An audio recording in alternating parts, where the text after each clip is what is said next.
आजकल क्या हो गया, एक बड़ा हॉट केक है लॉ ऑफ अट्रैक्शन। लोग उसको बस उनको लगता है कि बस एफर्मेशंस बोलते जाओ, आप मैनिफेस्टेशन कर लो उसका। What's your take on law of attraction? Like ask believe receive, क्या आप इस फिलॉसफी को मानते हैं?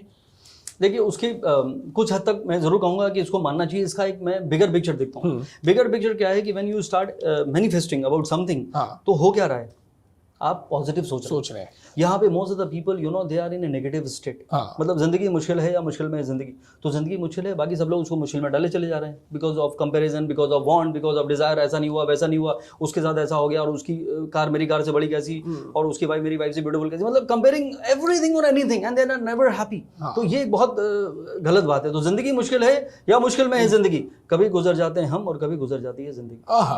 तो एक दिन तो सब निकल ही जाएंगे भाई साहब। तो अब निकलने से पहले जिंदगी को जी कैसे रहे हैं, that is something you need to bring in it. तो मैनिफेस्ट करिए इन ए पॉजिटिव डायरेक्शन की that is the only thing which can give you something. नहीं तो मैं कहता हूं मेरी बात आपने मान ली तो लाइफ आपकी सेट हो जाएगी, वरना अपसेट तो आप भाई। तो एटलीस्ट पॉजिटिव तो सोचिए भाई। तो मुझे लगता है कि मैनिफेस्टेशन डेफिनेटली, लेकिन again I will add on to the same thing कि वो थोड़ा सा प्रैक्टिकल भी होना चाहिए। अगर मुझे लगता है कि मुझे कोई पसंद है और वो मतलब मैं अपने लिए कहता था, मैं स्टॉल अदरवाइज मैं रेडियो में यूज करता था। My brother felt bad about it. मैं कहता था कि you no I like someone, तो मैं क्या उसका वेट करूं कि वो उसको डिवोर्स देके मुझे शादी कर ले? Should I start you know manifesting that? It is wrong because you are doing something you know which is not right. So मेरे ख्याल से प्रैक्टिकलिटी के साथ अगर आप मैनिफेस्ट करते हैं, it will at least make you positive and then you are moving in the right direction.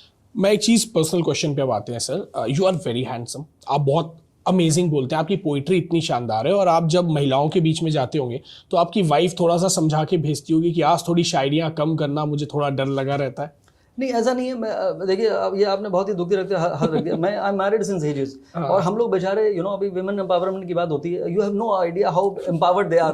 तो ऐसा उसे कोई डर नहीं है, उसे मालूम है कि you know she has all the control on me. But thank you for the compliment. But I think I try to it is not like impressing someone, but मैं सोचता हूँ कि मैं अगर मुझे मौका मिला है, मुझे 100 लोग सुन रहे हैं या 1000 सुन रहे हैं, अगर वो मेरी पॉजिटिव एंगल को समझते हैं तो उनकी लाइफ में कुछ तो चेंज होना चाहिए। तो this is what I try to bring and I talk only realistic. मैं भी नहीं कहता हूँ जैसे आपने कहा कि वो 4 बंगला और 3 गाड़ी दिखाकर जो पुल करते हैं, बट मुझे नहीं लगता कि ऐसा कोई इनसिक्योरिटी मेरी वाइफ के मन में है। उसको समझ में आ गया कि यू नो एक दिन शाम को तो घर लौट ही आएगा, और सुबह का बोला शाम को लौटा है तो उसे बुला नहीं कहते।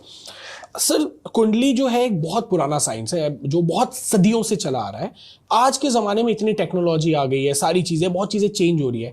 आज और पुराने में कितनी रेलेवेंट है चीज़ें कि बहुत सारी चीज़ें चेंज हो गई है। बहुत सारी और भी विधाएं आ गई है, जैसे पामिस्ट्री आ गई है, न्यूमरोलॉजी आ गई है, लोग फेस रीडिंग की भी बात करते हैं, और भी बहुत सारी चीज़ें हैं, वो आपका बॉडी लैंग्वेज देख के भी बता देते हैं। इनमें से सबसे ज़्यादा पावरफुल आप किसको मानेंगे और किसको बिल्कुल खारिज कर देंगे? देखिए, मैं सबसे पहले मैं I don't want to criticise any, हर साइंस के पीछे कोई रीज़न है, हर कुछ कहता है। बट अब मैं कहना नहीं चाहता हूँ, मतलब जैसे बहुत सारी ऐसी चीज़ें हैं जिसका कोई उतना रिलेवेंस नहीं है, लेकिन पीपल मॉडर्न एरा में यू नो नाम की स्पेलिंग बदल लेते हैं। तो उसमें 2 R लगा लो और 2 K लगा लो तो सीरियल सब चल पड़ेंगे। ऐसा नहीं है, बहुत सारे सीरियल फ्लॉप भी हो गए, but that is another thing. But what I am saying is astrology जो है, जिसको हम जन्म कुंडली जो कहते हैं, उससे ऊपर कुछ नहीं है। बिकॉज वो आपकी साइकोलॉजी को भी दिखाती है। जैसे टैरो कार्ड है, tarot card can give you the answer for this moment, कि आपका कोई सवाल है, उसने कार्ड निकाला और आपको बता दिया, गुड, वेरी गुड। नंबर्स है कि आपका ये डेट ऑफ बर्थ है तो उसके आपसे ये नंबर है, तो ये नंबर का गाड़ी का ले लीजिए या मोबाइल का नंबर बदल लीजिए। वैसे वो ये बताता हूँ, 466 ईयर्स पहले वो कैलेंडर शुरू हुआ था, ग्रेगोरियन, और वो ग्रेगोरियन कैलेंडर से पहले दूसरा कैलेंडर होता था। और हम चल रहे हैं 2023 में, और इंडिया का जो ईयर है ये 2079 चल रहा है, और दूसरे हिसाब से 80 भी हो चुका है। तो कौन से कैलेंडर को फॉलो कर रहे हैं? Being an Indian you are following a Gregorian calendar, और फिर आपका दावा है कि मेरा नंबर 3 है, तो that is not a right thing. दूसरा एक और आप गूगल करिएगा, 150 साल पहले पोप ने कहा था next 4 months are bad for humanity. तो जून से डायरेक्ट नवंबर आ गया था, 4 महीने गायब हो गए थे। तो कौन सी डेट ऑफ बर्थ है भाई साहब आपकी? तो उसके हिसाब से आप सारा हिसाब लगा रहे हैं।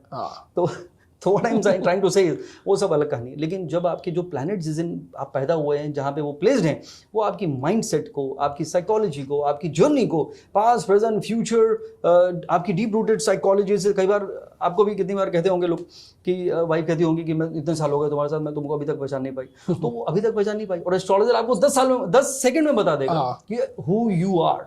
तो ये इतनी ब्यूटीफुल साइंस है।